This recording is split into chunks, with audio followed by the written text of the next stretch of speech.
안녕하세요. 박정민입니다. 저는 오늘 여러분들께 그 조선 전기 도자 문화와 한양 도성 사람들이라는 주제로 말씀을 드리고자 합니다. 우선 간략하게 제 소개를 드리자면 저는 명지대학교 미술사학과에 근무하고 있습니다. 제 전공은 한국 도자사이고요. 저는 도자기의 역사를 공부하는 사람입니다. 그리고 주로 한 20년간 주로 한양 도성, 지금 서울의 구도심이죠. 그러니까 서울 시내에서 이루어진 크고 작은 발굴 조사에 직접 참여해서 여러 가지 이제 출토하는 도자기들을 공부해 오고 있습니다. 제가 오늘 여러분들께 말씀드릴 주제는 조선 전기 도자 문화와 한양 도성 사람들이라고 하는 겁니다.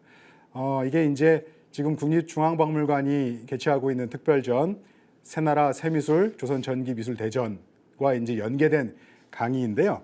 큰 주제가 이제 인물로 보는 조선 전기 미술의 이해입니다. 근데 이제 다른 불화나 불상, 그다음에 이제 회화 작품들, 뭐 여러 가지 다른 미술품들은 누가 만들었는지, 또 누가 썼는지, 뭐 이런 것들을 그러니까 상대적으로 좀 파악하기에 용이한데요. 도자기 같은 경우는 일상에서 사용하는 그릇들이지 않습니까? 그러다 보니까 이게 누가 만들었는지 아마 이게 조선 전기의 관요, 경기도 광주에 있었던 관요에서 만들었다라고 하는 것들은 알 수 있고, 아마 이게 왕실이나 지체 높은 사대부들이 썼을 거야라고 하는 것들은 알 수 있는데 특정인 누가 썼다라고는 말하기가 좀 어려운 그릇들이 많습니다. 아주 일부 그릇들에는 뭐 명문을 새겨서 이건 어떤 공주방에서 쓰는 거야, 어떤 대군가에서 쓰는 거야라고 하는 것들을 표시한 것들도 있습니다만, 그런 유물들은 상대적으로는 좀 적은 수량이죠.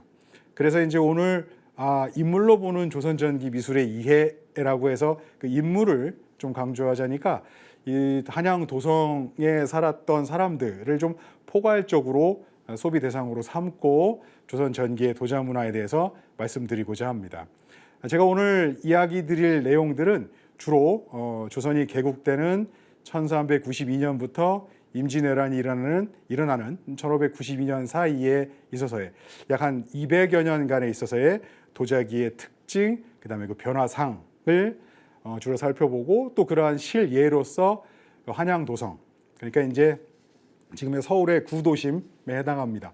종로구와 중구의 일부에 해당하는데 거기에 자리하는 이제 조선시대 유적에서 출토한 유물들도 함께 좀 살펴보는 시간을 갖도록 하겠습니다. 제가 이 특별전을 저도 이제 몇 번 관람을 했는데요.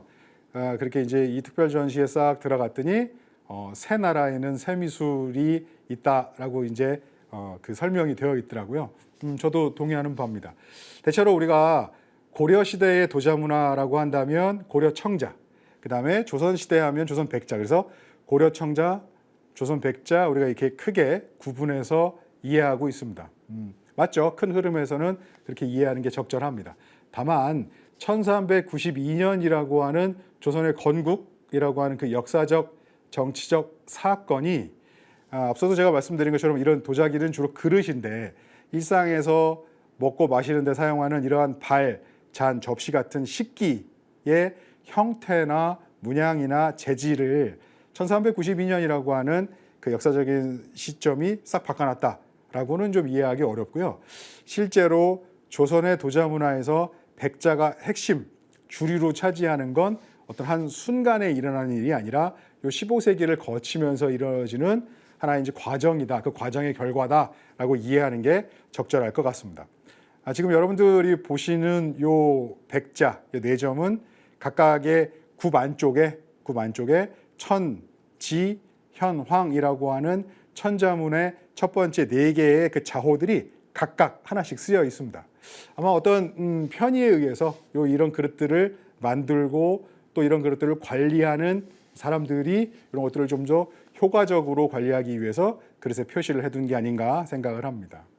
근데 이제 이런 그릇들은 이렇게 천지, 현, 황 같은 명문이 표시되어 있는 백자들은 지금 최근에 이루어지는 경기도 광주의 관요 발굴 성과와 그다음에 또 서울 시내에서 이루어지는 발굴 성과, 그다음에 또 이제 이렇게 제가 오늘 여러분들에게 보여드리는 이런 성종실록 같은 여러 문헌 자료들, 이런 것들을 입체적으로 비교해 보자니까 아마 한 1480년대, 1490년대 쭉 만들어지면서 또 한 1560년대까지, 즉 한 15세기 말에서 16세기 전반까지는 이 경기도 광주에 있는 관여에서 만들어지는 백자 중에 모두가 아니고요. 그 백자들 중에 일부에 이런 식으로 명문을, 천지현황이라고 하는 명문을 표시해서 그릇을 제작하고 관리했구나. 그 출납 같은 것들을 관리했구나. 뭐 이렇게 우리가 짐작해 볼 수 있습니다. 근데 이제 조선의 도자 문화의 핵심 백자라고 하는 건 아까 앞서 말씀드린 것처럼 조선의 건국과 함께 하루아침에 이루어지는 일은 아니다라고 우리가 짐작해 볼 수 있는 게 요 1491년의 일입니다. 1491년에 성종 임금께서 자신의 이제 비서기관이죠. 그 승정원에 백자로 만든 잔을 하나를, 이 그릇이라고 하는 건 아닌데 아마 이러한 비슷한 그릇들 중에 이제 백자 잔을 하나를 이제 승정원에 내려주시면서 말씀하시기를, 이 술잔은 굉장히 맑고 티가 하나도 없어서 그 술을 따르면 그 티끌이나 찌꺼기 같은 것들이 고스란히 다 보인다는 거죠. 왜 하얗고 맑고 투명하니까 그 속에 담긴 것들이 그대로 드러난다라고 하는 의미죠. 이를 사람에게 비유하자면 대공지정에서 아주 크게 공명정대해서 하나의 허물도 없게 되는 그러한 상태를 이야기한다라고 하는 거죠. 그래서 지극하게 선하게 아름답게 되자, 우리 어떤 지향점, 사대부들이 지향해야 되는 바를 이런 식으로 백자에 깃들여서 이야기를 해 주신 겁니다. 예. 조선이 건국되고 한 100년 정도가 지난 시점의 일인 거죠. 그러니까 정말로 아름답고 하얀 백자가 만들어졌기에 이런 식으로 성종 임금께서도 대공지정한 그릇이다라고 이야기를 해 주신 거죠. 근데 조선이 건국되기 바로 이전 시점인 1390년, 1391년에 만든 백자는 지금 여러분들께서 보고 계시는 것처럼 금강산에서, 일제강점기에 금강산에서 이제 이 발견된 백자 일본입니다. 실제로 이제 주인공은 여기 이제 이 금속으로 만든 이 사리 장엄구가 주인공이고요. 여기 보이는 이제 5점의 백자는 이러한 사리 장엄구를 담았던 용기 2개와 하나 정도, 이 가운데 있는 건 이제 이 전이 넓게 되는 건 아마 향환 정도로 쓴 게 아닌가 생각을 하고 있습니다. 근데 이 주인공인 사리 장엄구를 담았던 요 백자들의 음각으로 이렇게 조각칼로 새겨서 뭐라고 여러 가지 이야기를 새겨놨는데, 거기 보면 당시의 문화시중이었던 이성계가 여러 함께 사람들과 함께 발언을 하는 그 신앙적인 불교적인 불교 성지라고 할 수 있는 금강산에 이렇게 사리 장엄구를 묻었고 나라의 태평함이나 여러 가지 안녕을 기원했다.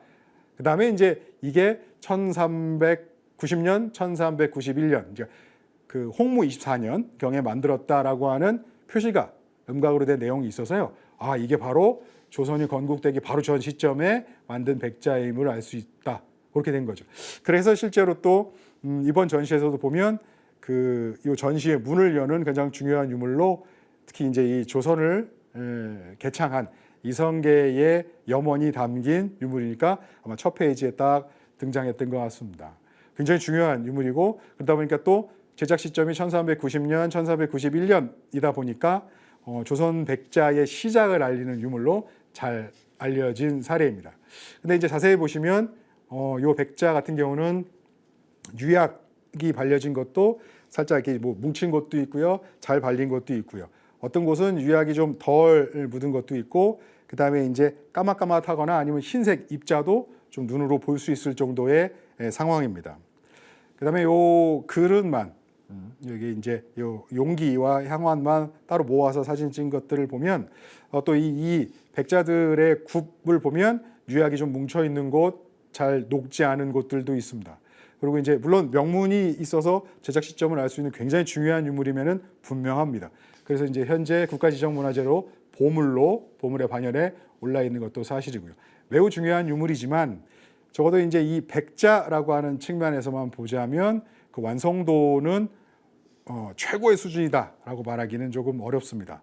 아마 이런 수준이나 상황은 당시에 1390년, 1391년을 살았던 사람들에게도 이 그릇이 오로지 백자였다라고 하는 이유만으로 엄청나게 인기가 있고 굉장히 이제 추앙받는 그런 그릇이었을까라고 하는 데는 조금 의심이 드는 것도 사실입니다.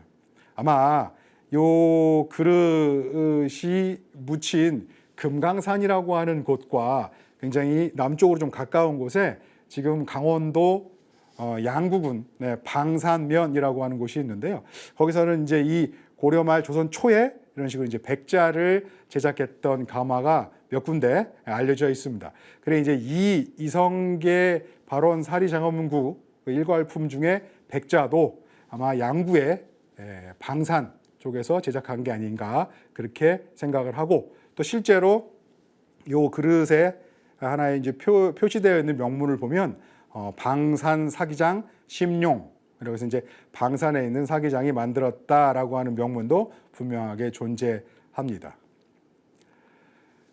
그러던 백자가 1390년, 1391년 그렇게 앞서 살펴봤던 이성계 발원 불사리 장엄구를 담았던 용기로서 사용된 이런 백자들이 만들어지고 있었고요. 그런 백자들이 쭉 만들어지다가 이렇게 1480년, 1490년대에 이르면 이런 식으로 아주 양질의 백자가 만들어지는 거죠.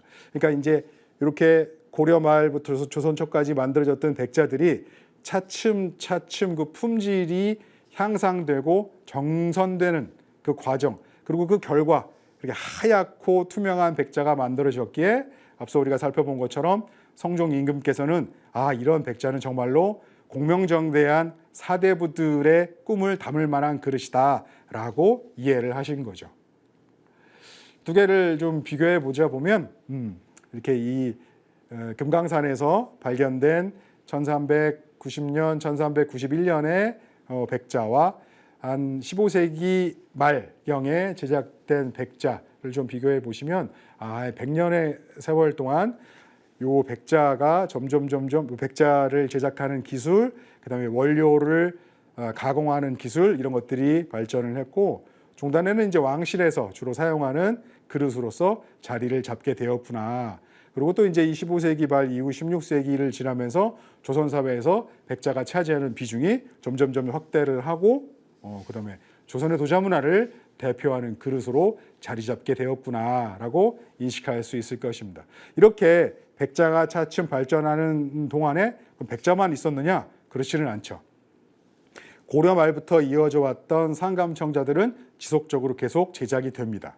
그러니까 우리가 현재 분청삭이라고 부르는 그릇들 중에 상감 기법으로 문양을 장식한 그릇들은 보통은 이제 이 고려 말부터 자연스럽게 조선으로 연결되는 시기에 그렇게 제작된 그릇으로 이해하는 게 적절할 것입니다. 그러한 그릇들은, 그러한 분청삭이라고 하는 그릇들은 전국적으로 제작이 됩니다. 지금 여기 여기 제가 보여드리는 지도는 실제 지도 자체는 19세기의 대동여 지도입니다. 거기에 요 15세기 전반에 그 세종실록의 지리지에 등장하는 전국에 있어서의 자기소라고 하는 자기를 생산해서 대체로는 그 지역에서 쓰고, 그 생산한 자기 중에 일부를 도성, 서울, 그죠? 한양도성에 세금, 공납 형식으로 매년 올려보내는 그런 의무를 지은 가마들이 있었는데요. 그런 것들은 이제 자기소라고 합니다. 그래 그 자기소의 위치, 아마 이제 15세기 전반의 문헌 자료를 19세기의 지도에 찍어서 정확하지는 않겠습니다만, 그다음에 이제 그럼에도 불구하고 전반적으로 이제 전국의 상황은 좀 살펴볼 수 있을 것 같아서 여러분들께도 이제 소개해 드립니다. 이렇게 보면 파란색 별로 찍힌 이 자기소가 상, 중, 하로 나뉘는데요. 요 파란색 별로 찍힌 상품도 있고요. 그다음에 이제 요 네모, 노란색 네모로 찍힌 중품, 그다음에 이제 빨간색 세모로 하품, 그다음에 이거는 상품, 중품, 하품인지가 표시되어 있지 않은 품이 없는 그런 자기소 같은 경우는 초록색 동그라미로 좀 찍어봤습니다. 그다음에 이제 이 황해도에서부터 남쪽 지역에 주로 요 자기소들이 많이 등재가 되어 있어가지고요. 그 부분을 조금 확대를 해 보았습니다. 1454년에 만들어지는 이 세종실록의 지리지에 보면 주로 이제 1420년대와 1430년대의 조선의 상황, 기록되어 있는데요. 요 전국에 139개의 자기소가 등록이 되어 있지만 딱 139개의 가마가 있었다라는 얘기는 아니고 훨씬 더 많은 가마가 전국적으로 분포해 있는 가운데 그 중에서 139개의 가마를 자기소로 등록을 해두었다라고 하는 의미로 이해하시면 좋겠습니다. 이 전국의 대다수의 지방 가마들은 분청사기를 만들었고요. 그 다음에 일부 강원도 양구 같은 곳이 대표적인데 그러한 것들은 이제 백자, 그 동네에 이제 백토가 많았나 봐요. 그래서 이제 백자를 제작해서 도성으로 공납을 했었습니다. 요 전국에서 앞서 살펴보신 것처럼 전국에 이제 이렇게 자기를 만들 수 있는 가마들이 조금씩 점점 생겨나가는데 그런 상황은 요 15세기의 기록을 통해서도 우리가 실제 그랬구나라고 하는 것들을 알 수 있습니다.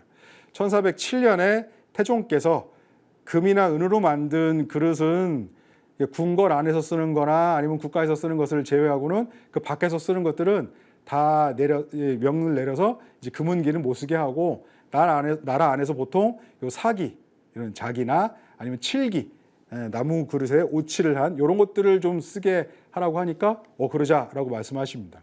그 이야기의 요인즉슨 실제로 전국적으로 이러한 사기와 칠기를 생산하는 곳이 없었다면 이렇게 이제 태종 임금께서도 이런 금이나 은이라고 하는 자원을 왕실에서만 쓸 수 있도록, 그죠? 그 외부에서는 못 쓰게는 못했을 거 아닙니까? 실제로 그런 그릇이 있어야 백성들도 따라 쓸 수 있으니까 1407년 무렵 되면 이렇게 전국적으로 이런 사기와 칠기를 전국 모든 고을에서 제작했다라고는 이해할 수 없어도 그래도 인근에 이런 가마가 있으면 구해서 쓸 수는 있었겠구나라고는 이해해 볼 수 있습니다. 그다음에 이렇게 전국에 그릇을 제작하는, 도자기를 제작하는 가마가 고려시대에도 그렇게 있었느냐? 그건 잘 모르겠습니다. 고려시대 청자를 제작했던 가마들은 조선 초의 분청사기를 제작했던 가마들에 비해서는 상대적으로 그 숫자와 분포되는 지역이 적은 게 사실입니다. 지금까지 그렇게 많은 고려시대 가마들이 많이 알려져 있지 못하거든요. 근데 그렇게 주로 고려시대에는 양질의 상감청자를 제작하는 곳은 전라북도 부안, 그다음에 대표적으로 전라남도 강진 이런 곳들이 대표적이고 그다음에 지방의 몇 곳에 이런 청자를 만드는 가마들이 있었는데요. 그러한 상황이 아마 이 고려 말의 상황, 즉 한 1350년 공민왕 등극 이후 14세기 후반에 이 외부적인 상황과 결부돼서 이런 국내에서 있어서의 자기 생산상이 변하는 게 아닌가 싶은데 간략하게 말씀드리자면 14세기 후반부터 고려는 외구의 침입을 엄청나게 받습니다. 그래 실제로 그 14세기 전반까지 고려시대의 14세기 전반까지 1350년대 이전까지 고려사에 등장하는 외구의 침입 기록은 수십 건에 불과합니다. 그 수십 건에 불과하지만 요 1350년대 이후에는 수백 번의 외구의 침입 기록들이 있습니다. 그렇게 엄청나게 외구들이 많이 침입하기 때문에 또 엎친 데 덮친 격으로 요 북쪽에서는 요 14세기 후반에 북쪽에서는 또 홍건적의 침입을 겪게 됩니다. 그래 공민왕께서는 개경을 벌이고 안동까지 피난을 가는 상황도 겪게 되는 거죠.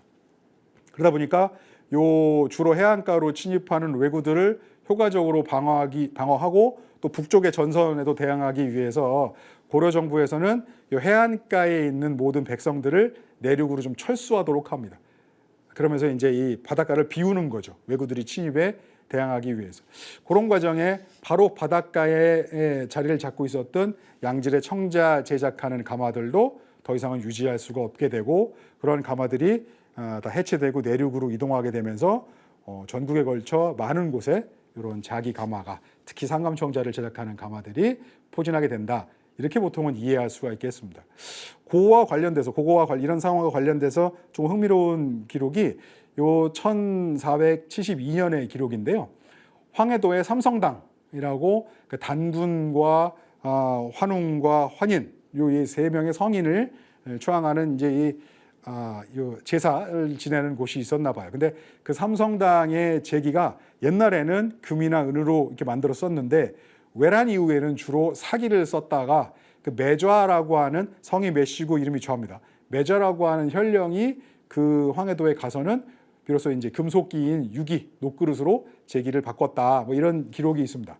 근데 여기 등장하는 외란이라고 한다면 이건 임진왜란이 아니죠. 이 기록은 1472년의 기록입니다. 즉 조선이 건국하고 있어 15세기 후반의 일인 겁니다. 15세기 후반의 성종시대 사람들에게 외란이라고 한다면 그 앞서 있었던 14세기 후반에 그 참혹한 왜구들의 침입, 아마 이런 것들을 이야기하는 것 같고, 그 이후에 실제로 황해도에서도 이런 금이나 은은 좀 여러 가지 국가적 상황이 나빠지자 쓸 수 없게 되고 사기로 이런 자기로 제기를 만들었다. 뭐 이런 것들을 알 수 있는 거죠.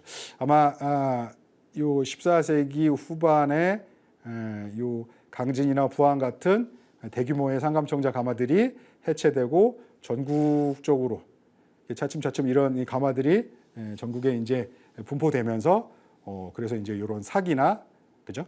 이런 것들도 쓸 수 있게 되고, 그러다 보니까 이제 태종께서도 1407년에 야 그러면 두루두루 이제 사기를 쓰도록 하자, 뭐 이런 명령도 실제로 내릴 수 있게 된 게 아닌가. 뭐 이런 것들이 이제 고려 말과 조선 초에 있어서의 이런 자기를 제작하는 이런 환경의 변화라고 할 수 있겠습니다.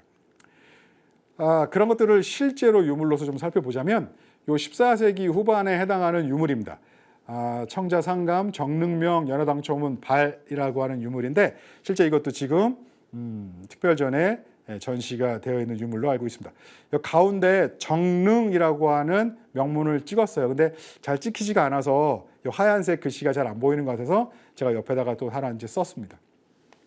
정릉은 노국대장공주, 공민왕의 왕비인 노국대장공주의 능입니다.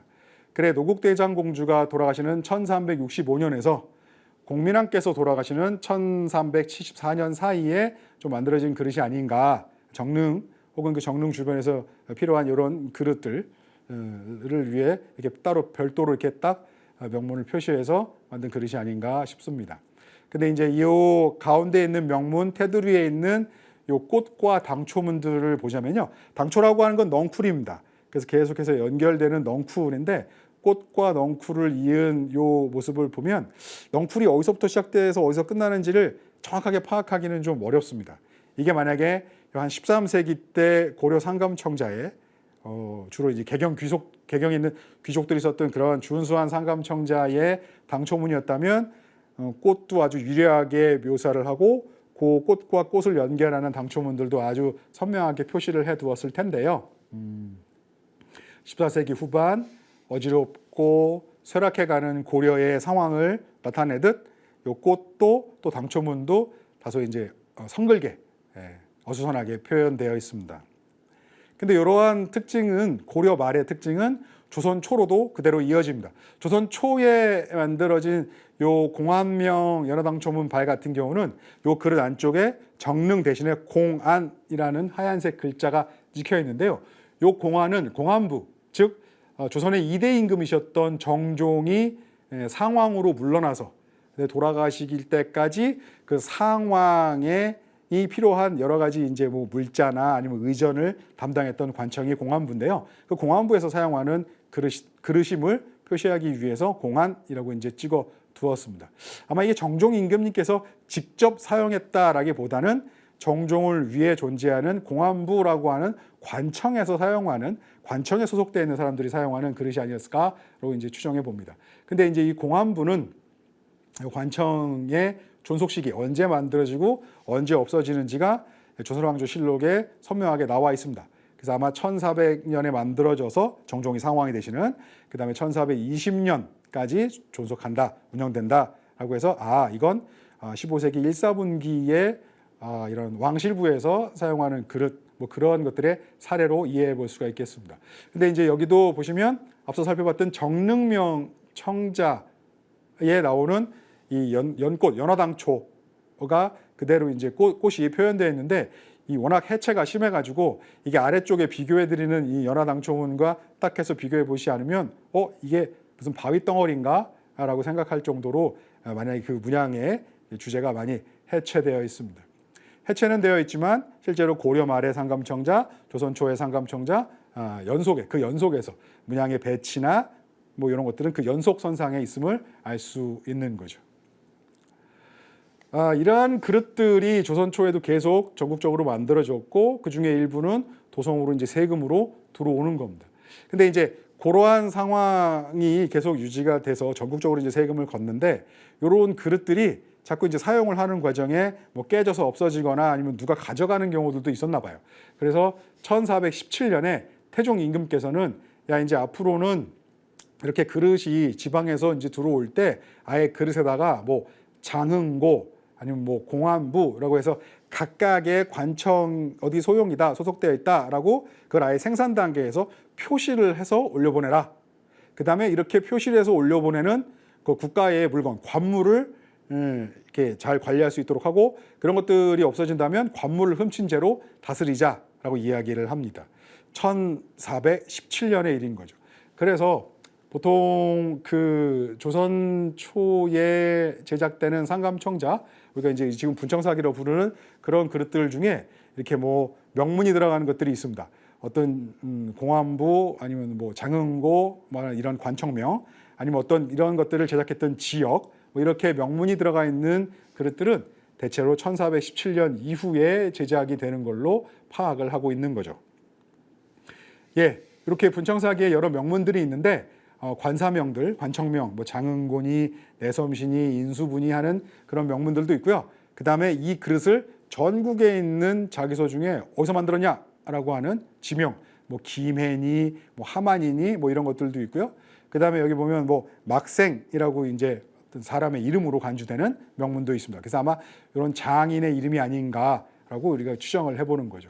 이렇게 관사명, 지명, 장인명 여러 가지 이제 명문을 표시한 즉 이게 세금이기 때문에 이게 어디서 누가 만들어서 어디로 보낸다라고 하는 것들을 선명하게 이제 그릇에 표시를 해 둔 겁니다. 또 이제 이런 그릇들 같은 경우는 뭐 여기 지명은 주로 경상도지만 전라도랑 충청도 다른 지역에 있어서의 자기소에서도 제작해서 대체로는 그 지역에서 쓰고 일부는 이렇게 이제 명문을 표시해서 한양 도성으로 공납 즉 세금으로 올려보낸 거죠. 그럼 이제 전국에서 그릇이 몰려들다 보니까 각자 지역에 따라 개성이 뚜렷한 그릇들이 만들어진다면 이건 국가의 중앙으로 와서 한양에서 관물로 사용이 돼야 되는데 지각각이면 형태도 문양도 서로 다 틀리면 관물로서 공평하게 적극적으로 활용하기가 좀 어렵잖아요. 그래서 아무래도 도장 여러 개 뭐 조그만 꽃이나 아니면 동그라미 같은 구슬 같은 것들을 여러 개를 연결한 그런 도장들을 나눠주고 이 도장으로 찍어서 문양을 일관적으로 또 도장을 찍는 방향이나 순서도 정해서 일괄적으로 좀 찍어서 전국에서 들어오는 그릇들을 중앙에서 이렇게 세금으로 적극적으로 사용할 수 있도록 한 게 아닌가. 그래서 요 1417년 이후 그다음에 조선의 관요가 만들어지는 1466년, 67년 요 어간까지 이렇게 전국적으로 요 도장으로 찍는 요 인화 분청 사기들이 많이 시작되는 게 아닌가 그렇게 생각하고 있습니다. 이렇게 요 명문이 찍혀 있는 분청 사기들이 제작되는 시기 1417년에서 1467년 요 관요가 성립되는 요 시기 그 동안에 이런 명문을 표시해서 전국적으로 그릇들이 만들어지고 일부가 공납됐는데 그럼 분청 사기만 만들어졌느냐? 그렇지는 않습니다. 지금 이 명지대학교 박물관이 소장하고 있는 백작 공안부명 접시처럼 요 공안 혹은 공안부라는 명문이 찍혀 있는 조선 초의 도자기들은 대체로는 분청사기입니다. 많은 요 그릇처럼 백자로 제작된 경우도 있습니다. 강원도 양구군 방산면 송현이라고 하는 곳에서 채집된 백자 접시인데요. 굽 주변에 공안부라고 하는 세 글자가 딱 찍혀 있습니다. 1417년 우리가 앞서 살펴봤던 태종 임금님의 명령을 잘 지켜서 이렇게 공안부로 보내는 정종의 상황부로 보내는 그릇이다라는 것들을 명문을 통해 알 수 있죠. 정종의 상황부는 아까 말씀드린 것처럼 정종 임금님께서 상황으로 물러나는 1400년에서 정종께서는 1419년에 돌아가시지만 실제로 이 공안부가 없어지는 건 그 다음 해인 1420년입니다. 그렇다면 이 그릇은 만약에 1417년에 이렇게 그릇에 공납자기는 이 그릇에 세 글자를 새겨라라고 하는 태종 임금님의 그 명령을 만약에 아주 철저하게 지켰다면 요 그릇은 1417년, 18년, 19년, 20년 요 사이에 만들어지는 백자라고 할 수가 있는 거죠. 그러니까 1410년대 왕실에 공납하는 백자의 모습을, 백자의 상태를 좀 알 수 있는 사례라고 하겠습니다. 근데 이제 여기는 양구라서요. 아마 우리가 요 수업 맨 처음에 살펴봤던 그 이성계가 발원한 사리장엄구를 담았던 그 백자 역시 요 양구 방산면 인근에서 만든 게 아닌가 이렇게 좀 추정을 해 보는 겁니다.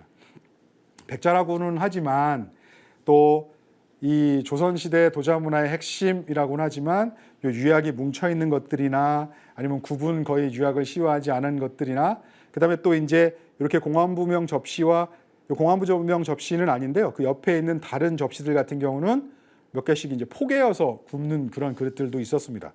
그러면 요 그릇의 품질이나 그릇을 굽는 방식만을 보자면 요런 백자가 실제로 이게 백자라고 해서 조선 왕실에서 이것만 특별히 좋아했을까? 이거는 아직까지는 요 이제 1410년대 단계에는 아직까지는 그렇게는 말하기는 좀 어렵지 않을까 합니다. 하지만 차츰차츰 왕실에서 백자를 쓰고 있었구나. 그런 백자들이 분청사기와는 다르게 특별히 뽑혀서 점점 변화 발전해가는 양상은 우리가 좀 살펴볼 수 있습니다. 그리고 이렇게 전국의 자개소에서 만든 이런 자기들 중에 앞서 말씀드린 것처럼 일부, 대체로는 그 지역에서 쓰고요. 그다음에 일부만 도성, 서울로 올려보냅니다.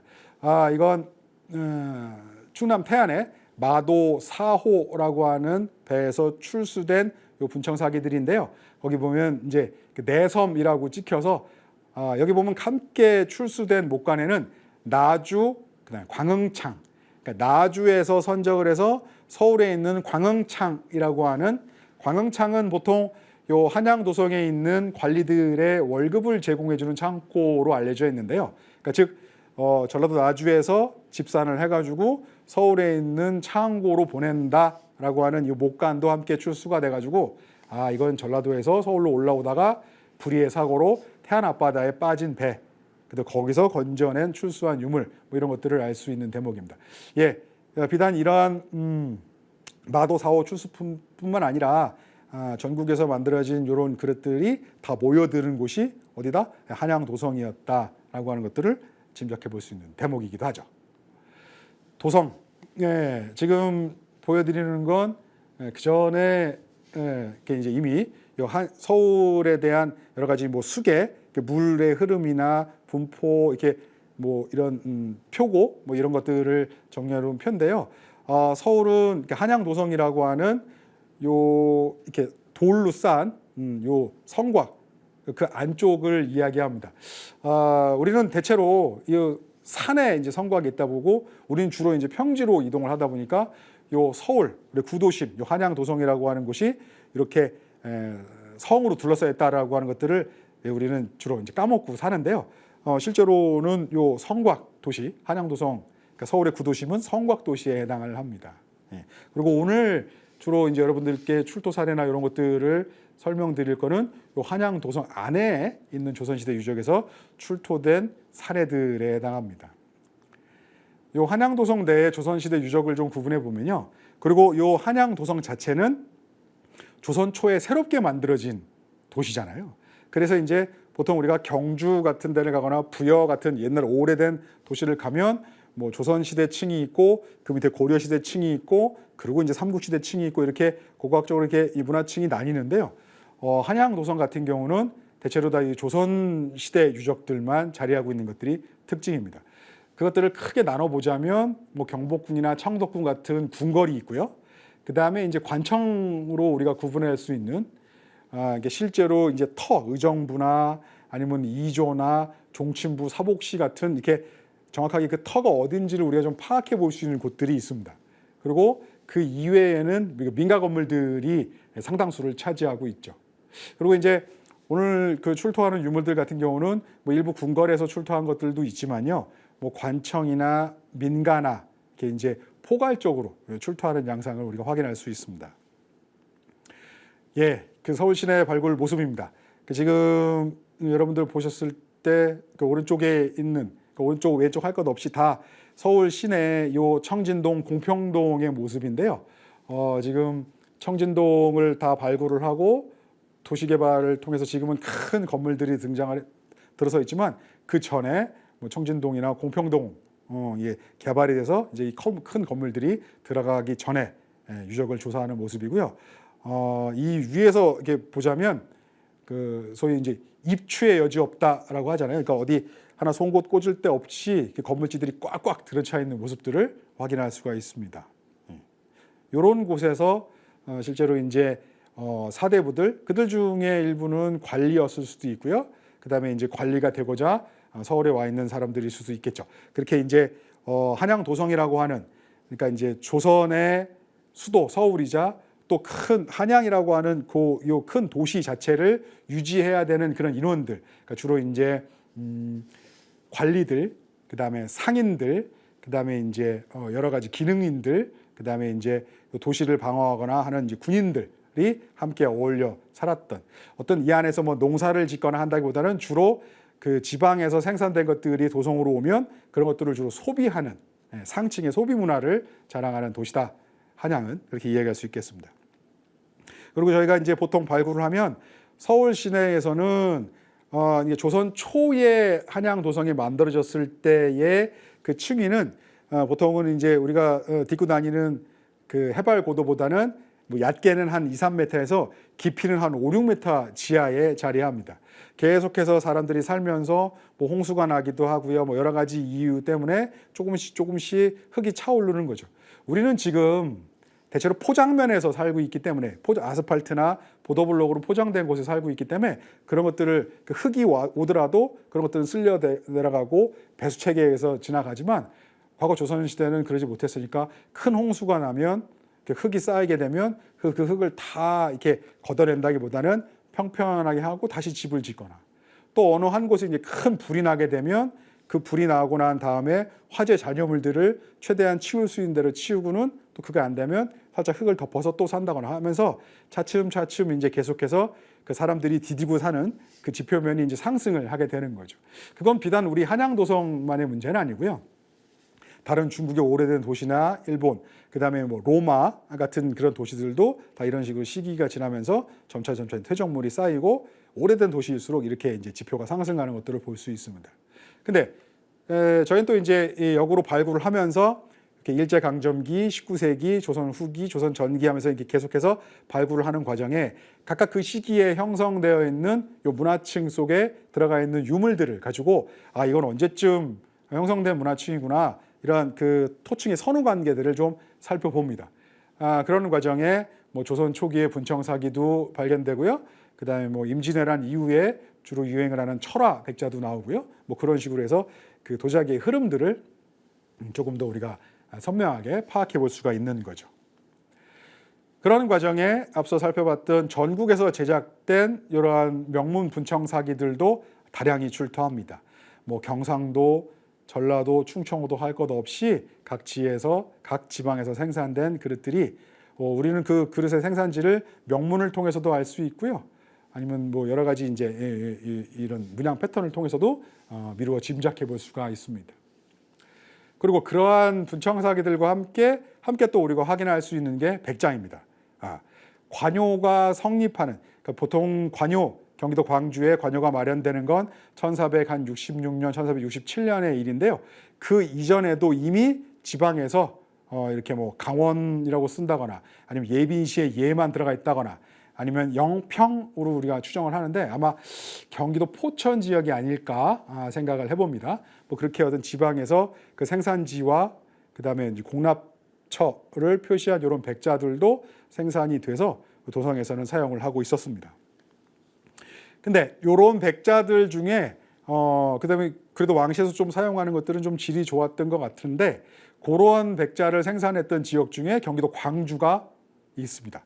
경기도 광주는 나중에 이제 관요가 마련되는 곳이기도 한데요. 우리가 1425년의 기록을 보면 명나라의 사신이 와서 조선에 종이랑 요 도자기를 바쳐라라고 하는 이야기를 합니다. 그때 실제로 이제 이 도자기를 백자를 뭘 바칠까요?라고 했을 때 뭐 10개의 탁자분에 얘기 들어가는 뭐 발이나 접시나 또 장분이라고 하는 그릇까지 세세하게 일러주는데, 그런 것들이 쭉 보고 이런 것들을 듣고는 그래, 그럼 필요한 장군을 더 생산을 해가지고 그다음에 명나라에 보내자 얘기를 합니다. 근데 그때 어디다가 새로 이제 백자를 제작하라라고 명령을 내리냐면 광주 목사에게 이야기를 하는 거죠. 그래서 이제 이 명나라의 요구에 응하는 백자를 생산하는 곳으로 경기도 광주가 기능했다. 경기도 광주에서 1420년대에 1425년에 명나라의 요구에 응하는 백자를 제작했구나. 뭐 이런 것들을 알 수 있습니다. 그래 경기도 광주에서도 이런 식으로 왕실이 필요한 백자를 제작했구나라는 것들을 알 수 있고요. 그 다음에 또 요 1420년대, 30년대, 40년대를 지나면서 요 백자가 차츰차츰 그 위상이 성장하는 과정도 우리가 좀 살펴볼 수 있습니다. 여기 보면 세종 때인데요. 1440년의 기록을 보면 예조의, 그러니까 이제 국가의 여러 의례를 담당하는 예조의 명령을 내리시는 거죠. 요 문서전과 휘덕전 같은 왕실의 제사를 지내는 공간에 원래 은으로 만든 제기를 썼었는데 세종께서는 이때부터는 이제 백자로 대신하라라고 명령을 하십니다. 그렇게 되면 1440년대에는 적어도 이제 요 은그릇을 대신할 수 있을 만큼의 그런 품질을 갖춘 백자를 왕실에 썼구나라는 것도 이제 짐작을 해볼 수 있는 거고요. 또 그 다음에 이제 세조 임금께서는 아예 1466년에는 이제 앞으로는 요 백자라고 하는 건 진상을 하는 것들로만 한정을 하고 그 이외에는 백자를 쓰지 못하도록 해라. 그 다음에 백자를 거래하는 것도, 백자를 만드는 것도 금지해라. 그 다음에 또 백토가 산출되는 곳을 관리해라. 왜냐하면 이 백자는 청자나 이런 분청삭이랑은 다르게 백토, 즉 고령토가 있어야만 만들 수 있는 그릇입니다.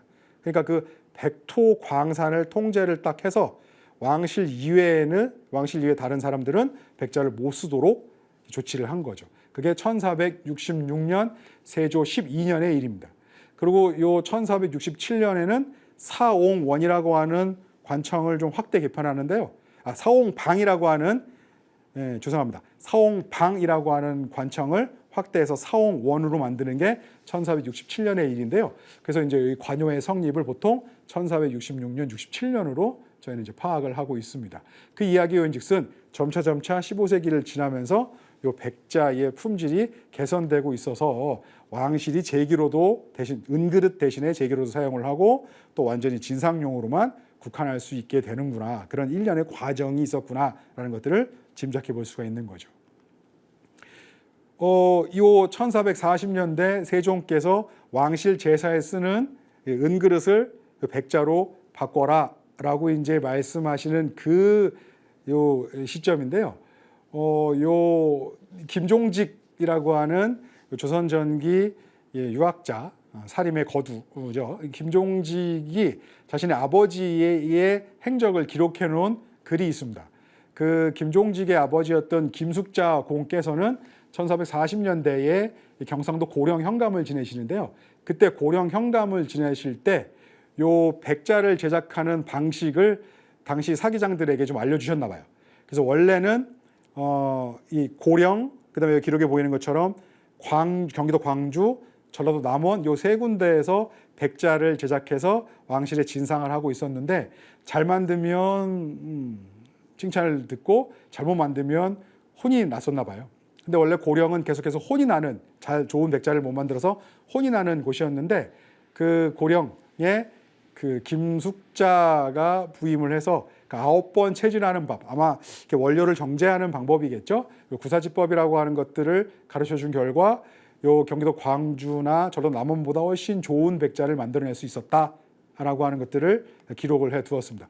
요 1440년대 광주, 경기도 광주, 그러니까 앞서 1420년대부터 명나라에 보낼 만한 백자를 제작했던 경기도 광주, 그 다음에 전라도 남원, 경상도 고령, 여기서 우수한 백자를 만들어서 왕실의 진상을 하고 점점 이렇게 품질을 개선하기 위한 노력을 했구나라고 하는 것도 짐작할 수 있는 대목입니다. 그 결과 우수한 품질의 백자도 만들어냈고 그 백자가 왕실에서 은그릇 대신에 제기로도 쓰일 수 있었겠구나라는 것도 짐작해 볼 수 있습니다.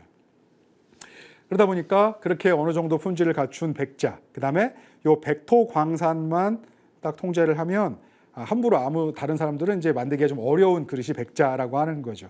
그렇게 점차 백자를 이제는 1440년대 세종 시절에 어기와 제기로서 왕실 제기로 쓰는 거고요. 그 다음에 1466년 무렵에는 진상용 외에는 백자를 개인적으로는 못 쓰도록 하는 거고, 그 다음에 왕실의 전유물로 이제 백자의 사용을 통제합니다. 점차 그렇게 백자의 위상이 성장을 하는 거고요. 그 무렵에 실제로 요 분청사기들도 계속해서 만들어지고 있었습니다. 계속해서 만들어지고 있었고, 또 실제로 또 15세기 말 16세기로 넘어가면 요 백자처럼 이렇게 하얗게 분장한 그야말로 이제 분장한 분청사기들도 유행을 하게 되는 거죠. 요 조선시대 관요의 성립에 대해서 조금 더 살펴볼 필요가 있는데요. 조선시대 관요는 실제로 조선시대 문헌에는 관요, 국가에서 운영한 가마 이렇게 등장하지는 않습니다. 대체로 이제 분원이라고도 이제 많이 부르는데요. 사옹원이라고 하는 관청의 분원에 해당합니다. 사옹원은 여기 표에서 보시는 것처럼 임금님의 수라, 즉 어선을 담당을 하고요. 그 다음에 관내에서 이루어지는 모든 음식 사물을 총괄합니다. 그러다 보니까 음식물을 만드는 그 진상물도 받아들이고요. 그 다음에 실제로 그런 것들을 조리하기도 하고, 그 다음에 그런 음식물을 담아서 이렇게 이제 이 봉사를 할 수 있는 여러 그릇도 직접 관리를 합니다. 그러다가 이제 그릇이 많이 필요하다 보니까 요 백자를 직접적으로 생산하고 관리하기에 이르는 거죠. 그래, 이 사옹원의 관요가 경기도 광주에 만연이 되는데, 그 경기도 광주라고 하는 땅은 한강을 통해서 도성이랑 연결되는 곳이기도 하고요. 그 다음에 또 이제 경기도 광주는 그 앞서 살펴봤던 전국에 있는 여러 자기소들 중에 그 자기소가 상, 중, 하로 이제 나뉘어져 있다라고 설명드렸는데요. 그 중에 상품, 제일 좋은, 아까 제가 지도에서는 파란색 별로 표시해 드렸는데, 그런 여러 자기소들 중에 파란색 별은 4곳입니다. 그 중에 나머지 3곳은 경상도에 있고요. 한 곳이 도성과 한양과 가까운 광주에 자리하고 있었습니다. 그리고 1420년대에 이미 왕실에서 어떤 일정 수준 이상의 준수한 백자가 필요하면, 예를 들어서 명나라 사신이 요구하는 그런 백자가 필요하면 이미 경기도 광주에 그런 백자 제작을 명령했던 바도 있고요. 즉 지속적으로 백자를 제작해왔던 곳이고, 그 다음에 물길을 통해서 도성이랑도 연결이 되고요. 그 다음에 또 이제 광주는 산악지대다 보니까 땔감을 얻기도 편하고, 그리고 또 거기도 백토가 있어서 또 백자를 만들기도 용이했나 봅니다. 그리고 여러 가지 긍정적인 요인에 의해서 경기도 광주의 사옹원의 분원 형태의 관요가 만들어지는 거고요. 또 이 관요가 만들어지는 건 예를 들어서 어떤 시점, 1466년 아니면 1467년 어느 한 시점을 하고, 오늘부터 우리가 관요야, 사옹원의 관요, 그래서 뭐 현판식을 하고 땅땅땅 하는 그런 개념보다는 1466년에 세조가 이런 백자의 생산을 통제하고 1467년에 사옹방이었던 관청을 사옹원으로 확대 개편하고, 뭐 이러한 일련의 과정이 쭉 연결돼서 성립되는 게 관요가 아닌가 좀 파악을 해보고 있습니다. 예, 경기도 광주시에, 지금 현재 경기도 광주시에 해당을 하죠. 그 광주에 관요가 만들어지는 거고요. 이 빨간색 점이 한양 도성입니다. 여기 수계를 통해서 연결을 하죠. 또 조선 전기에 이화여자대학교에서 발굴한 우산리 요 9호 가마터에서는 견양이라고 쓰인 요 견양이라는 명문이 있는 요 백자편이 출토한 바 있습니다.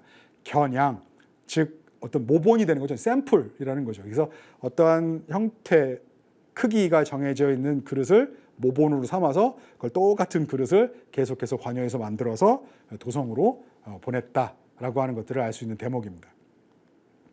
그리고 관여에서는 특히 예를 들어서 뭐 일반적으로 이제 품질이 좋지 않은 백자들 같은 경우는 요 포개구이 여러 점을 이렇게 포개어서 번조를 하는데요. 관여에서 생산된 이런 양질의 백자들 같은 경우는 요 갑발에 넣어서 이런 통형이 있고 바닥에 이제 도침이라고 받침대를 깔고 그다음에 이제 백자를 올리고 뚜껑을 덮어서 이런 식으로 한 점씩 양질의 그릇을 구워냈습니다. 이런 그릇들을 보면 이런 발잔 접시와 함께 이렇게 반합 음식기, 그다음에 또 이제 편병이라고 하는 아마 금속으로 만들어지는 것들을 이제 이런 백자로도 함께 만든 것 같은 그런 것들을 좀 짐작해 보는데요. 이런 술그릇, 술을 담을 수 있는 용기 이런 것들을 주로 이제 이런 백자들을 아주 준수한 품질의 백자를 관여해서 제작을 했습니다. 그 중에서 이제 대표적인 게 아까 앞서 말씀드린 것처럼 천지현황이라고 하는 요 천자문의 4개의 자오를 쓴 요 그릇들인 거죠. 이런 것들은 주로 지금 현재 최근에 이루어지는 고고학적인 발굴 성과들을 미루어 볼 때 한 1480년대에서 1490년대부터 1560년대까지 지속적으로 만들어진다라고 하는 것들을 파악해낼 수 있었습니다. 그 이야기 요인즉슨 1466년, 67년 관여가 마련되지만 만들어지자마자 이러한 양질의 백자를 만든다기보다는 70년대를 좀 거치면서 이렇게 준수한 품질이 완성됐다라고 보는 게 적절할 듯합니다. 이런 백자들은 실제로 천지현황이라고 쓰여 있는 것들은 한양도성 내 여러 유적에서도 출토하고 있습니다. 주로 이러한 관요에서 만든 백자들은 사옹원의 분원 성격의 관요였기 때문에 사옹원의 업무에 사용하는 그릇들, 백자들을 만들어서 한양도성으로 올려보냈고 주로 궁궐에서 사용을 하거나 아니면 서울에 있는 여러 관청에서 사용을 하는 거죠. 근데 이 천지현황이라고 하는 명문은 이 그릇의 생산, 그다음에 출납 이런 것들을 관리하는 실무자들이 파악하기 위한 명문이었나 봐요. 그래서 요 그릇 앞서 이 분청사계들 같은 경우는 내가 이 경상도 어디 뭐 진해 아니면 뭐 어디 뭐 김해 아니면 뭐 언양 이런 데서 만들었어. 그다음에 인수부, 장흥고 이런 데로 보내는 거야라는 것들을 아주 선명하게 표시하기 위해 그릇의 안쪽이나 바깥쪽에 떡 하고 찍거나 새겼는데 이런 그릇들은 관여에서 만들어지는 거고 누가 봐도 이제 관여에서 만드는 거고 어떤 체제는 정비가 돼 있고 하니까 실무자들만 알아보면 되는 명문이었나 봐요. 그래서 명문을 표시하는 방식과 위치도 좀 달라졌습니다.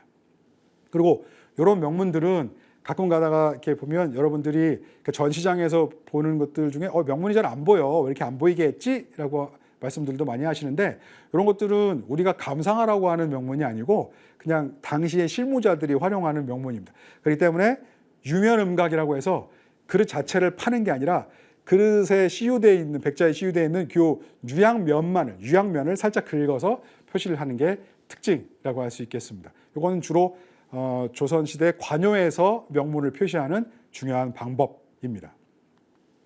그리고 이러한 관요의 백자들은 왕실의 궁궐에도 제공이 되고요.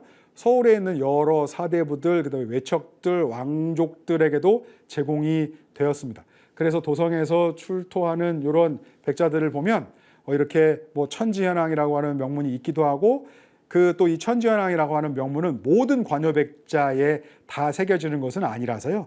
뭐 일정한 수량마다 하나씩 새기는 것 같아요. 그렇기 때문에 실제로 대다수의 관요 백자에는 아무런 명문이 없습니다. 하지만 한 점씩 굽고 이러한 양질의 이런 어떤 형태가 어떤 견양에 의해서 정리가 되었던 듯 굽의 모습이나 크기 뭐 이런 것들이 다 일관되어 있는데요.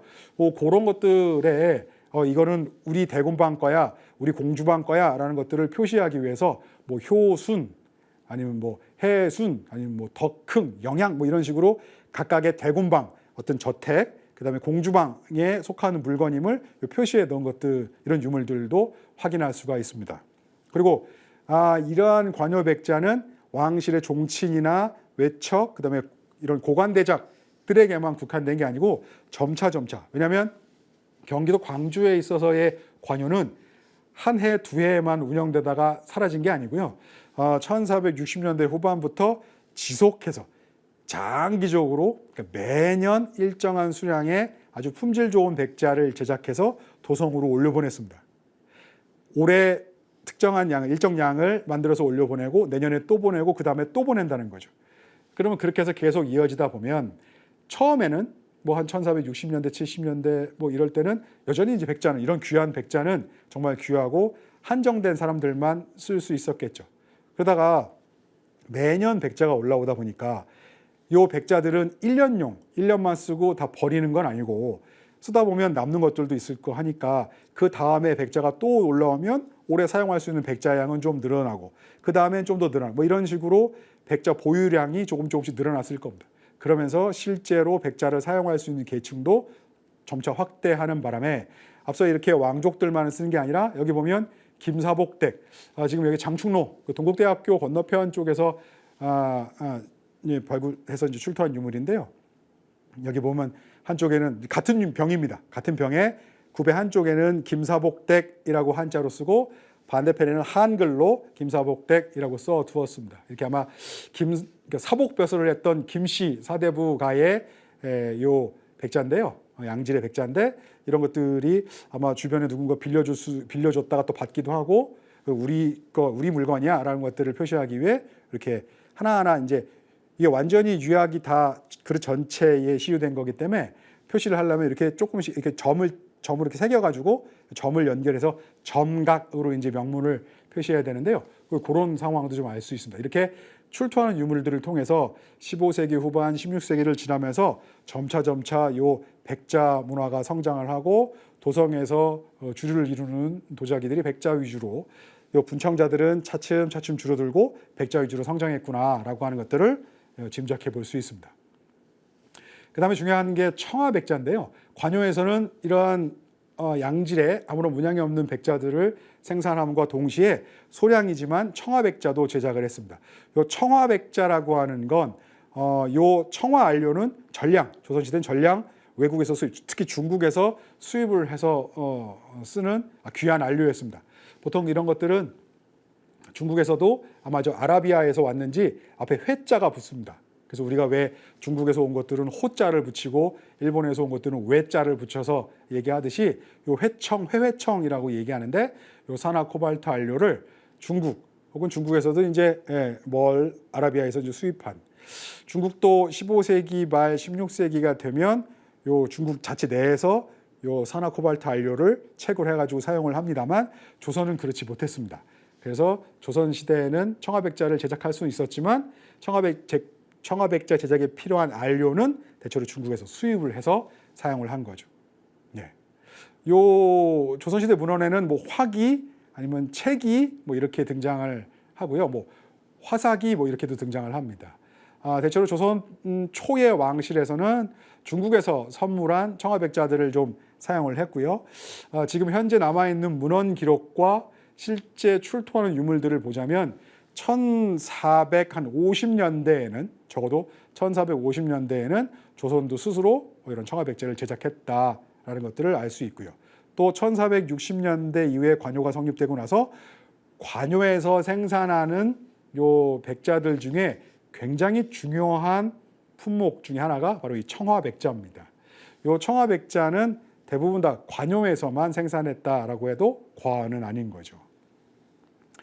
그러한 청화백자의 사례를 보자면 세조 임금께서 처음으로 이제 국왕에 등극을 하고 나서 그다음에 이제 이 중전이 새로 되는 세조의 비 그러니까 중궁이 되고 중궁의 주방에서 이제 금잔을 만들기를 청했나 봐요. 금으로 만든 잔을 만들자 했는데 그때 이제 세조께서 그러지 말고 화자기로 이를 대용하게 하라라고 이야기를 합니다. 그러니까 즉 청화백자로 잔을 만들어서 술자를 쓰도록 해라라고 세조께서 이제 명령을 하시는 거죠. 예.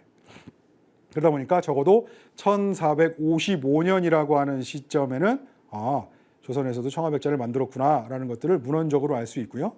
아마 그 이전에도 만들었을 수 있는데 그게 언제 처음 시작했는지를 아직까지는 파악하기는 좀 어려운 상황입니다. 그 다음에 실제로 만든 유물은 뭐가 있느냐? 저 고려대학교 박물관이 소장하고 있는 요 흥령 부대부인 묘지라고 하는 1456년에 돌아가시는 요 흥령 부대부인의 묘지석을 청화백자로 만들었습니다. 요 흥령 부대부인은 바로 그 전해에 중궁으로 올라서는 그러니까 이제 이 그 왕비의 어머니 되시는 분입니다. 그러니까 세조의 장모에 해당하는 거죠. 그러니까 1450년대에는 이런 식의 청화백자는 왕족들 아니면 왕실 내에서 사용하는 술잔이나 묘지 이런 것들은 적어도 만들어냈구나라는 것들은 짐작할 수 있는 대목입니다. 그리고 요 조선 초기의 청화백자들 보면 그러니까 실제로 왕실의 의례에서도 두루 사용이 됐는데요. 요 가운데 세종실록 올해에 등장하는 요 그림을 보면 백자 청화 주해라고 쓰여 있습니다. 술주자에 바다해, 그러니까 술을 많이 담을 수 있는 요 항아리였나 봐요. 그래서 이름이 주해인데 그 주해에 그 이제 이 조선 왕실의 여러 의례에 사용되는 요 청화백자 술단지의 모습이 어깨에 있는 서수 장식이나 용의 모습이나 이런 것들이 실제로 요 15세기 전반 지금 보면 여기 일본 이데미스 미술관이 소장하고 있는 요 15세기 전반 명나라 요 선덕년간의 청화백자와 굉장히 유사함을 알 수 있습니다. 그 이후에 조선에서 만들어지는 요 청화백자 용문병 같은 경우도 용의 모습이 이렇게 그림에 나오거나 아니면 중국의 청화백자에 등장하는 용과 유사하다라고 하는 것도 알 수 있죠. 실제로 요 1430년대의 일인데요. 세종 시절에 보니까 지금 겨냥을 보면 용의 어금니가 있는데 표문을 배례할 때 내가 표문통을 보니 어금니를 그리지 않았다. 그래서 화원에게 명하여 금을 싸가지고 성절사를 뒤따라가서 어금니를 그리게 하라 뭐 하는 이런 기사가 있는데 여러분께서 읽어보시면 이게 뭐 어떤 대목이냐면 세종 임금께서 중국에 사신을 보냈는데 그 사신은 성절사, 그러니까 황제의 생일을 축하하는 사신입니다. 근데 그 사신이 조선 사신이 가져가는 뭐 여러 가지 이제 뭐 임금님의 편지도 있을 거고 뭐 이런 것들을 쌓은 요 보자기로 싸고 그다음에 그거를 이제 요 칠기 통으로 만든 하고 금으로 이제 그림을 그리고 했을 건데 거기에 그려진 용의 모습이 실제로 중국의 용과 다르다라고 하는 거예요.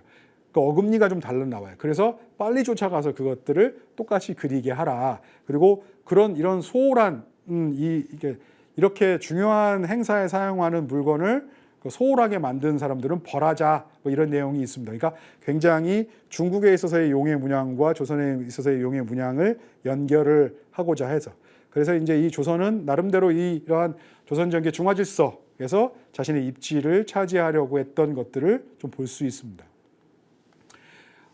그리고 이렇게 용문 같은 경우는 중국과 굉장히 유사하고요. 그렇게 해서 이제 왕실의 의례로도 청화백자를 쓰고 그다음에 또 이제 왕실의 이런 술그릇이나 묘지로도 묘지석으로도 사용을 했었고요. 그 다음에 또 여기 보면 1489년의 일입니다. 1489년에 보니까 요 예조에서 아래기를 일전에 성종 임금께서 특별히 성균관의 사문의 모임에 화준, 아마 청화안료로 그림을 그린 준, 그러니까 항아리에 해당을 합니다. 요 화준 2개를 선물해 주셨어요. 그래서 늘 설치해서 아름다움을 감상하도록, 그러니까 늘 설치해서 관미, 그러니까 아름다움을 보도록 상설 관미하도록 했는데 이제 삼가 간수를 못하고 그 중에 하나를 깨트렸어요. 아마 무슨 받침대 같은 데 올려놓고 이제 성균관의 유생들이니까 장차 다음 세대 조선을 이끌어갈 중요한 핵심 인물들이잖아요. 그들에게 무언가 이 아름다운 것들을 계속해서 감상하고 좋은 품성을 기를 수 있도록 이런 청화백자를 선물해 주셨는데 이거를 잘 간수를 못 해가지고 깨트렸어요. 그러니까 이거를 죄를 물으시라라고 예조에서 이제 아래입니다. 그러니까 성종께서 얘기하기를 옛날에도 그 만호반, 그러니까 아마 이런 옥 같은 거를 옥이나 만호 같은 것들을 깎아서 이제 쟁반을 만드는 게 있는데 그걸 깨트린 일이 있었나 봐요. 근데 역시 꾸짖지 않았다. 그러니까 이런 항아리를 깨트린 것도 실수일 뿐인데 어찌 죄를 다스리겠냐. 그냥 항아리를 다시 내려줘라라고 이야기를 합니다. 그게 1489년 7월 22일, 음력으로 7월 22일의 일이에요. 근데 한 열흘 정도 지나서 8월 3일이 됐습니다. 그때 요 성균관의 책임자인 유순이라고 하는 사람이 그 유생들을 쭉 데리고 와서 그다음에 이제 감사함을 표하는 거죠. 성종 임금님께 감사합니다. 또 이걸 내려주셔서 감사합니다라고 이제 사례를 했습니다. 7월 22일에 깨트린 걸 보고받아서 죄를 주라 했는데 8월 3일에 다시 이제 내려주신 걸 감사하다고 이야기를 합니다. 그러니까 한 열흘 상관인 거죠. 그러니까 한 열흘 사이에 새롭게 뭐 청화백자를 만들기는 좀 어렵고 아마 왕실에서는 이런 화준 같은 큼지막한 항아리를 이미 보유를 하고 있었을 것입니다. 그래서 이렇게 다시 새롭게 내려줄 수가 있었던 거죠. 1489년의 일입니다. 1489년에 성종께서 어떤 항아리를 성균관에 내려주셨는지는 잘 모르겠습니다만 성균관이라고 하는 사대부의 그렇죠. 이제 이런 핵심적인 열심히 공부하는 사대부들에게 무언가 아름다움을 감상하려고 한다면 그 대상이라고 하는 것들은 여러 가지 뭐 문양 소재가 있을 수 있는데요. 대표적으로 이런 뭐랄까요, 이제 세한 사무라고 해서 세한 아주 추운 시절에 나를 배신하지 않은 세계의 벗 정도로 이해할 수 있겠죠. 그래서 뭐 아주 어목한 겨울에 가장 먼저 꽃을 피우는 매화나 아니면 이런 뭐 쌍청이라고 해서 늘 푸르다라고 하는 어느 사계절 할 것 없이 푸르른 뭐 소나무나 대나무 뭐 이러한 송중문이나 아니면 매화문 같은 것들이 들어가 있는 그러니까 의인화된 이러한 화훼 소재가 장식되어 있는 청화백자가 아니었을까 뭐 추정을 좀 해봅니다. 근데 이제 이 1489년에 어떤 청화백자를 성종께서 내려주셨는지는 잘 모르겠는데 1489년에 제작된 것으로 우리가 이해하는 사례가 하나가 있습니다.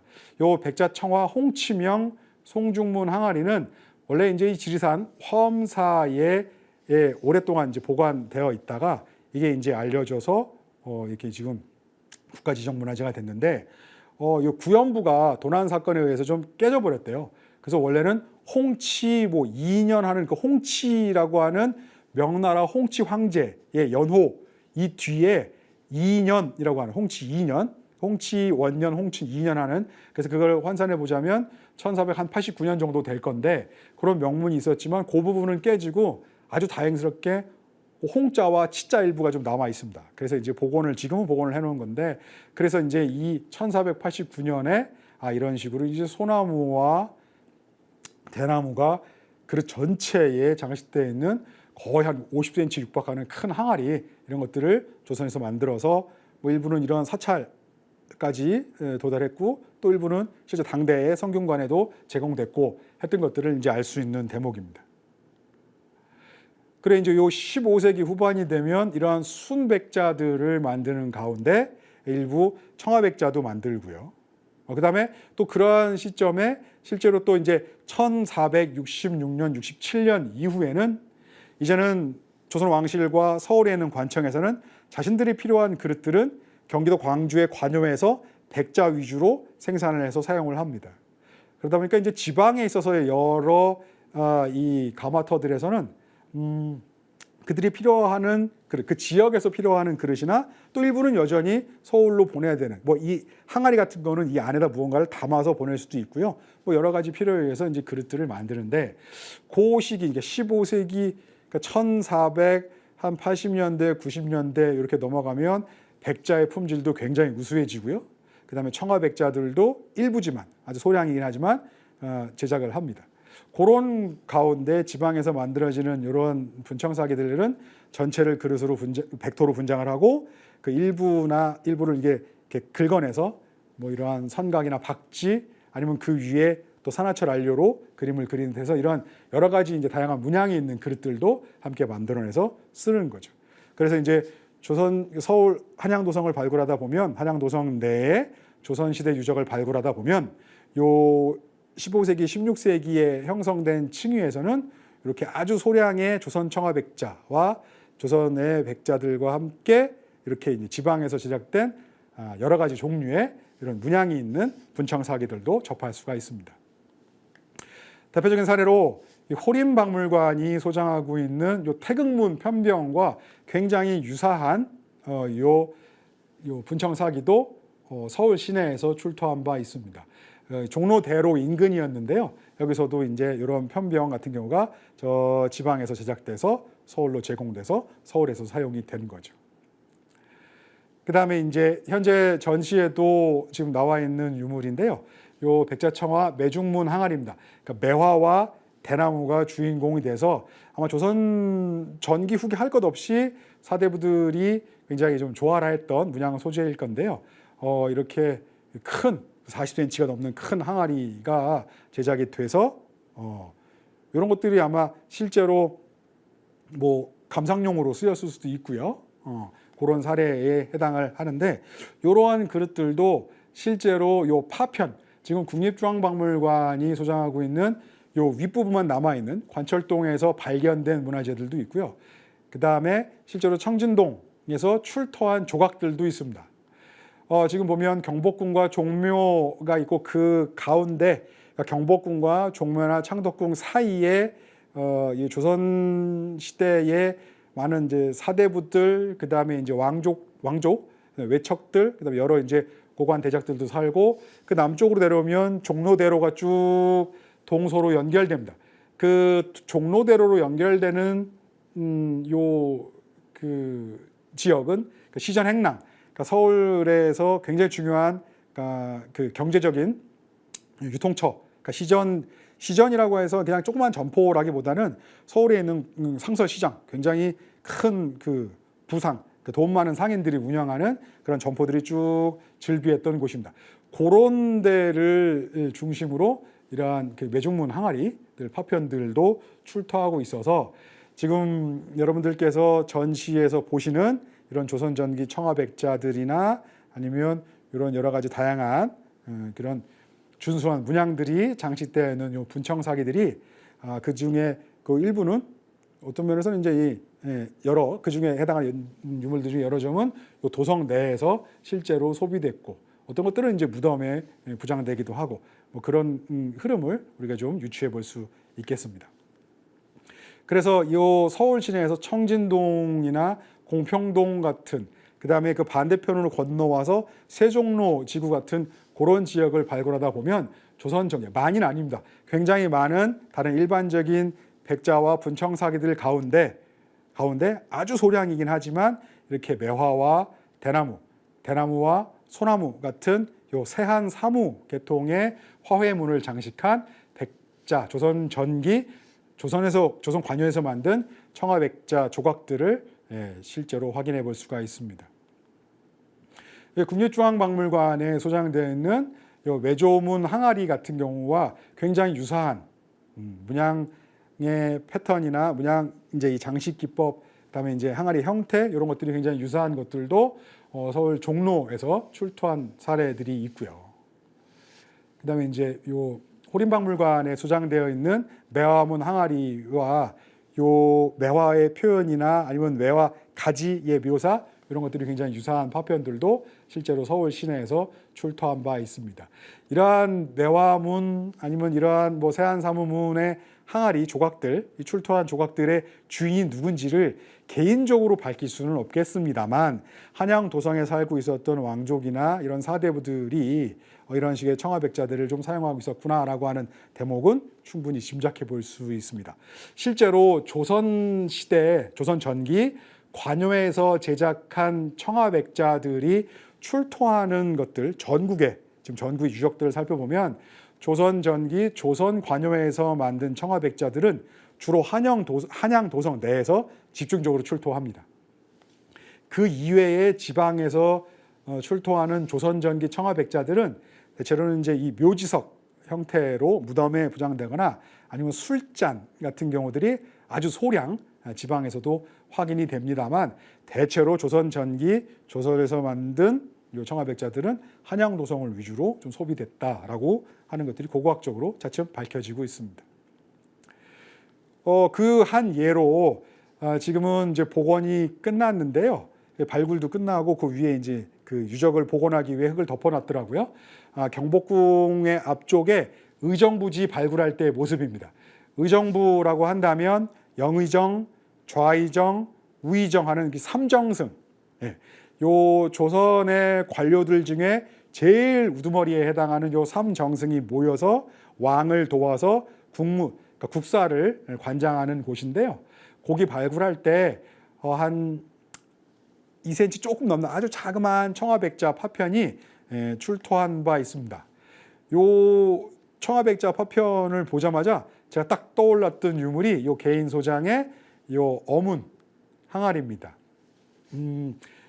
최근에 연구에 의하면 다른 선생님이 하신 연구를 좀 참고하자면 이렇게 이 청아백자 문양 중에 큰 물고기, 작은 물고기가 함께 들어가 있는 요 문양들은 요 큰 물고기는 주로 군주, 임금님을 상징하고 요 작은 물고기는 여러 신하들을 상징한다라고도 이제 해석을 해볼 수 있나 봐요.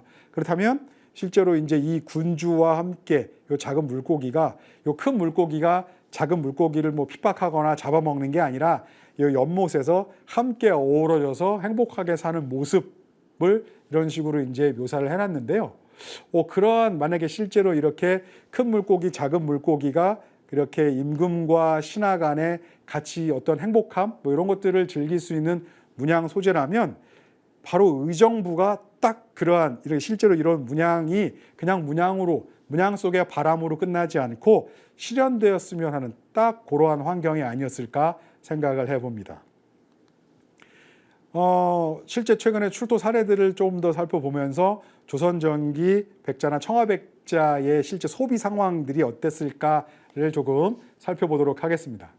지금 여기 경복궁과 창덕궁 사이에 있는 공평동, 청진동 정도의 유적입니다. 거기서 특히 이제 공평 15, 16지구라고요.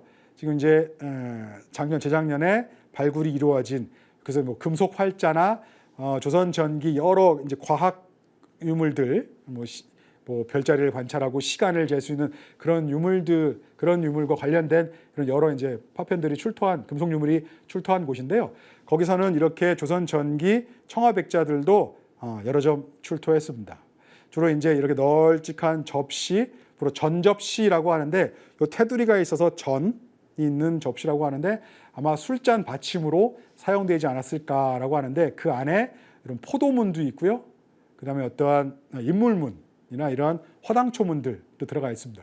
그 이외에 자그마한 잔이나 아니면 뭐 화분, 여러분들 보셨을 때 맨 하단에 있는 요 각이 진 게 아마 화분이나 뭐 이런 것들의 파편이 아닐까 좀 생각을 합니다. 그러니까 이렇게 술그릇과 관련된 것 아니면 뭐 화훼 문화나 이런 상층의 문화와 관련된 것들을 청아백자로 만들었구나, 이런 것들을 또 도성 위주로 사용했구나라고 하는 것들을 알 수 있는 대목입니다.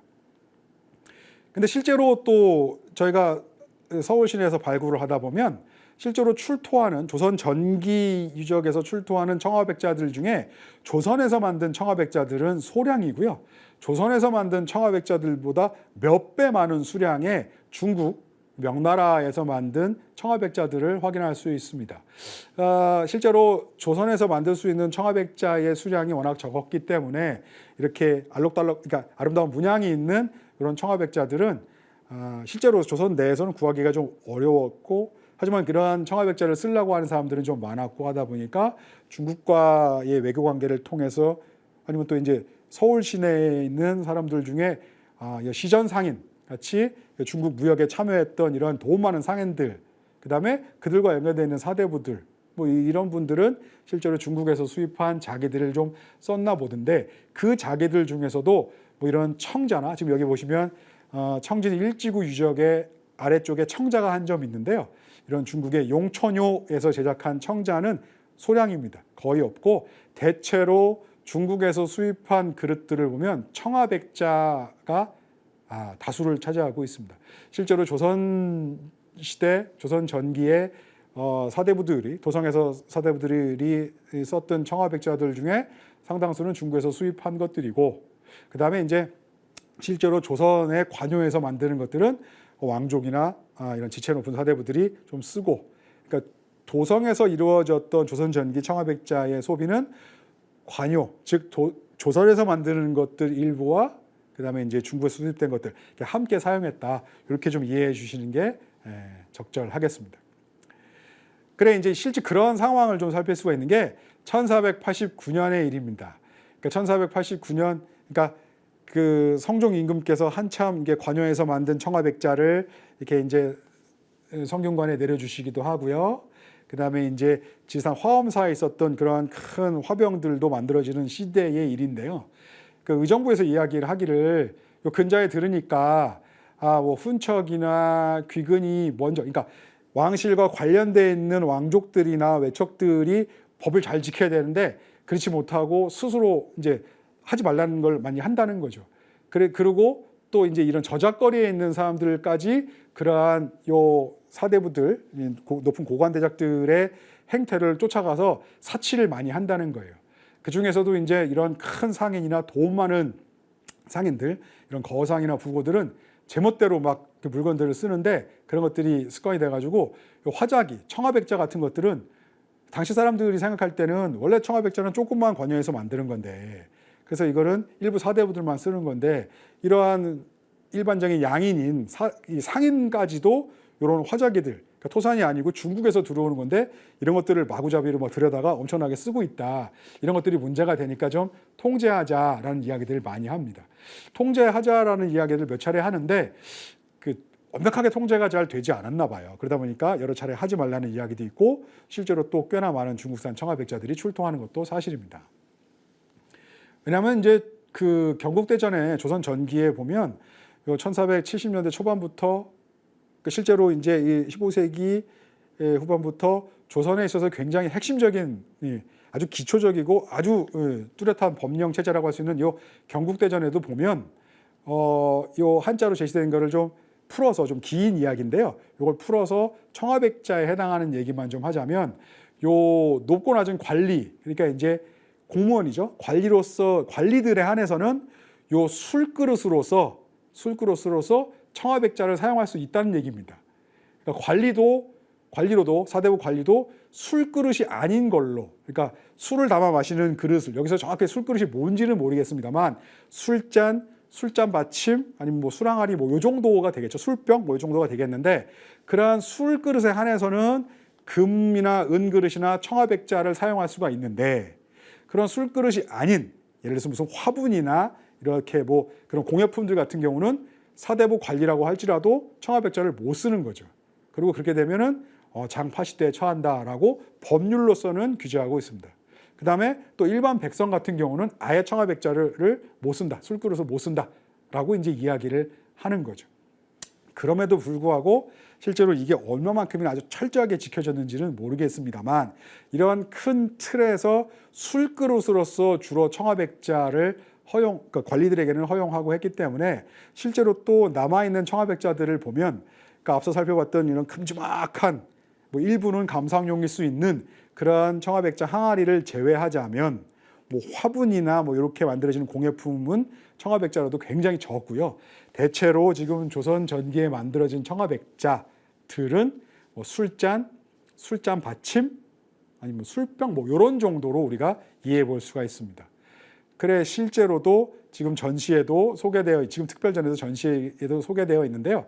여기 보면 자그마한 전접시입니다. 그리고 전접시라고 하는 건 테두리가 있는 접시인데요. 실제로는 술잔 받침으로 사용하지 않았을까라고 하는 걸 뭐 여러 선행 연구자들이 좀 밝혀주셨습니다. 저도 그 부분이 적절하다고 생각을 해서 또 여러분들께도 말씀드리는데요. 아마 옆에 보이는 조그마한 양쪽에 이제 이렇게 고물의 정자 같은 손잡이가 달린 이런, 원래는 이제 금속기로 만들어졌을 법한 이러한 술잔을 백자 혹은 청아백자로 만들어서 저런 전접시 위에다 받쳐서 사용하지 않았을까 좀 짐작을 해봅니다. 근데 가운데 보면 이렇게 조그마한 자리가 있고요. 거기 보면은 망우대라고 쓰여 있습니다. 망우, 근심을 잃어버리는 것의 받침대. 망우는 술의 별명이기도 한데요. 그래서 이제 이런 술잔 받침으로 사용됐을 것도 잘 알 수 있고, 이 테두리를 보면 조금 이렇게 좀 여러 번 사용했던 것 같은 흔적도 좀 남아 있습니다. 그러니까 이제 이런 청아백자 술그릇, 술잔과 술잔 받침인 전접시 같은 경우는 경국대전에서도 사대부들도 관리 안에서는 쓸 수 있다라고 허가해 준 그릇인 거죠. 그래서 그런가 요 조선 전기에 만들어진 청아백자들에 보면 시들이 등장하는데, 그 시에 보면 일부 시들은 술이 가지고 있는 기능, 그러니까 실제로 술은 사람을 호탕하게 해주고, 또 실제로 뭐 만약에 어떤 연회에 사용했다면 군주와 신하 간에 있어서 함께 행복할 수 있는, 물론 시를 짓고 나누고서도 행복할 수 있지만 그거의 운을 더욱 운치 있게 해주는 술 한 잔을 함께 나누면서도 더욱더 그 분위기를 좋게 하고 유대관계를 돈독하게 할 수 있지 않겠습니까? 그래서 술은 기호 음료이기도 하고 사회적인 음료이기도 하죠. 그래, 그러한 술에 대한 찬양을 담아놓은 시들도 등장을 하고, 또 전통적으로 중국에서 유행을 했던 이런 꽃과 당초문 계통의 문양이 가득 차게, 이렇게 전체 문양을 꽉 차게 청화백자, 청화알료로 장식하려면 청화알료 자체도 많이 들었겠죠. 그러니까 이런 것들은 아마 조선에서 만들어져서 일부 계층만, 일부 사람들만 사용할 수 있지 않았을까 짐작해 봅니다. 그래서 실제로 이런 천지현황 같은 일반적인 발 접시는 매년 생산해서 관여로 올려보냈는데, 실제로 이런 청화백자도 매년 일정량을 생산해서 관여해서 생산해서 한양도성으로 올려보냈는지는 잘 모르겠습니다. 왜냐하면 천지현황이라고 하는 이런 명문 관여백자가 출토하는 가마에서 청화백자는 출토하지 않는 가마들도 존재하거든요, 경기도 광주에는. 그래서 확실히 이 청화백자는 굉장히 생산량 자체도 좀 적지 않았을까, 이렇게 좀 생각해 봅니다. 그래, 그러한 청화백자들 보면 지금 이게 전시장에 전시되어 있는 모습인데요. 양쪽 옆에는 이게 소장된 유물이고요. 가운데 두 점의 청화백자는 지금 공평동에서 최근에 출토한 청화백자 전접시입니다. 이런 전접시들 보면 여러 가지 인물문, 그다음에 이런 화당초문 이런 것들, 혹은 그런 것들이 같이 섞여 들어가 있는 사례들도 있고요. 그래서 이런 것들은 대체로는 술과 관련된 그릇이 아닐까 생각해 보고 있습니다. 그래서 이제 서울 시내에서 완형은 아니지만 대체로 이렇게 조각들이 용이 들어가기도 하고요, 화당초문이 들어가기도 하고, 어떤 파도, 그다음에 이제 그 꽃가지에 남아 있는 새, 이런 화조문. 그러니까 실제로 이러한 청화백자들의 청화 문양은 조선 시대에는 주로 그 사홍원의 분원인 경기도 광주 관여에서 만드는데, 백자는 실제로 이런 그림은 도화서라고 하는 요 조선시대 궁궐에서 여러 그림들을 그려내는, 지도를 그리거나 장식화를 그리거나 초상화를 그려내는 그런 그림을 그려내는 임무를 수행하는 도화서라고 하는 그 관청의 화원이 경기도 광주에 내려와서 워낙 비싼 안료고 귀한 안료고 하다 보니까 도화서의 화원이 내려와서 이 문양은 그렸다고 하더라고요. 그렇다면 조선 전기에 우리가 그림을 아주 자세히는 알기가 좀 어렵다고 하더라고요. 많이 남아있는 사례가 없어서. 그렇다면 적어도 이러한 청화백자들을 통해서 조선 전기 회화, 남아있는 그림들과 함께 이런 일부 장식적인 요소들도 우리가 조금 조망해 볼 수 있지 않을까 좀 생각이 듭니다. 아무튼 서울 시내에서 출토하는 조선 전기 청화백자들 중에서도 주류를 이루는 것은 이러한 술잔 받침, 아니면 술잔 같은 술그릇과 관련된 술과 음주 문화와 관련된 것들이고, 그런 것들은 앞서 살펴봤던 조선시대의 어떤 이런 규정들 때문에 경국대전에서도 청화백자는 관리라고 하더라도 술그릇에 한해서만 쓰도록 해라라고 하는 이런 규정이 어느 정도는 좀 반영된 결과가 아닌가 싶습니다. 그래서 여기도 보면 우리가 앞서 살펴봤던 청화백자 전접시에는 망우대라고 쓰여 있었습니다. 그 망우대라고 하는 건 망우라고 하는 술의 다른 별명인데, 여기 있는 태화라고 하는 것도 술의 다른 별명이라고 하더라고요. 태화, 크게 이루어지고 서로 화합한다라고 하는 그런 것들을 이룰 수 있는 도구로서, 이룰 수 있는 음료로서 사용된 게 이제 술이다라고 하는 거죠. 그래서 이런 태화배라고 혹은 태화배라고 이제 쓴 요 청화백자 요 그릇들도 국립중앙박물관에 있는 건 요 서울시내 한양도성 내에서 사용했다가 어떻게 이제 요 퇴적토에 남아있던 것들이 발견돼서 신고된 유물이고요. 경기도 광주의 곤지암리라고 하는 16세기에 운영된 가마에서도 이런 파편이 출토한 바 있고, 서울의 세운지구에서도 이런 비슷한 유물이 출토한 바 있습니다. 그래, 생산했던 관요, 그 다음에 실제 소비했던 한양도성, 그 다음에 그런 것들 중에 일부 남아있는 것들이 지금도 이제 이 전시에 출품되고 있고, 그렇게 생산과 소비를 연결하고 실제로 그런 것들을 한 자리에 모은 게, 그리고 그 특징을 우리가 차근히 읽어볼 수 있는 게 이번 새나라 새미술 전시가 아닌가 합니다. 마지막으로 좀 정리를 해드리자면, 제가 오늘 말씀드린 조선 전기의 도자 문화는 실제로 요 고려 말에서 계속해서 이어져 내려왔던 상감청자, 우리가 분청사기라고 지금 부르는 그러한 상감청자, 분청사기들과 함께 그것들이 전구에서 제작되고 그 일부분은 뭐 명문 같은 걸 표시해서 도성으로도 제공이 되는 거고요. 그다음에 이제 그런 그릇들과 함께 차츰 그러니까 백자들도 함께 만들어주고 있다가 특히 이제 백자는 고령토가 있어야 만들 수 있는 그릇, 하얀 그릇. 그래서 어느 면에서는 왕실에서 왕실 위주로 생산하고 사용할 수 있게 통제가 가능한 그릇이라고도 이야기할 수 있겠습니다. 그래서 요 세종, 세조를 지나면서 차츰 이제 백자의 생산 기술이나 이런 것들을 발전시켜서 왕실에서 전유물로 삼는 거고요. 그래 그 연장에서 1466년, 67년 무렵에는 경기도 광주에 있었던 요 가마 이 자기소를 관여로 삼아서 사홍원의 분원으로 삼아서 요 왕실과 서울에서 관청 사홍원이 필요로 하는 그릇들을 백자 위주로 생산을 하고 그 백자 위주로 생산된 그 분원의 요 백자들은 매년 장기 지속적으로 한양 도성에 제공이 된 겁니다. 왕실과 왕실을 중심으로 여러 관청, 그다음에 사대부들까지 그렇게 백자들이 계속해서 제공이 된 거죠. 관여를 중심으로 매년 장기 지속적으로 일정량이 제공됐다라고 하는 게 굉장히 중요하고요. 그러다 보니까 차츰차츰 도성에서는 도자 문화의 중심이 백자로 변해가고 그런 것들이 도성을 넘어 전국적으로 확산하는 건 또 15세기 말 16세기의 일입니다. 그러면서 우리가 지금 알고 있는 것처럼 조선의 도자 문화는 백자 위주로 변해가고 그래서 우리가 지금 아는 것처럼 우리가 이 수업 시간에 초에 말씀드린 것처럼 고려 청자, 조선 백자라고 하지만 그런 변화상은 점진적으로 15세기 동안 이루어졌다라고 하는 것 그런 것들을 또 실제로 이제 한양 도성의 출토품을 통해서 조금 더 극명하게 살펴볼 수 있다라고 하는 점 오늘 좀 말씀드렸습니다. 그러다 보니까 지금 제가 마지막에 보여드리는 이 도자기 부분의 전시의 이제 마지막 부분처럼 점차 요 백색 위주로 그릇들이 변해가는 것들을 살펴볼 수가 있겠습니다. 예, 이상으로 제 강의는 마치도록 하겠습니다. 경청해 주셔서 감사합니다.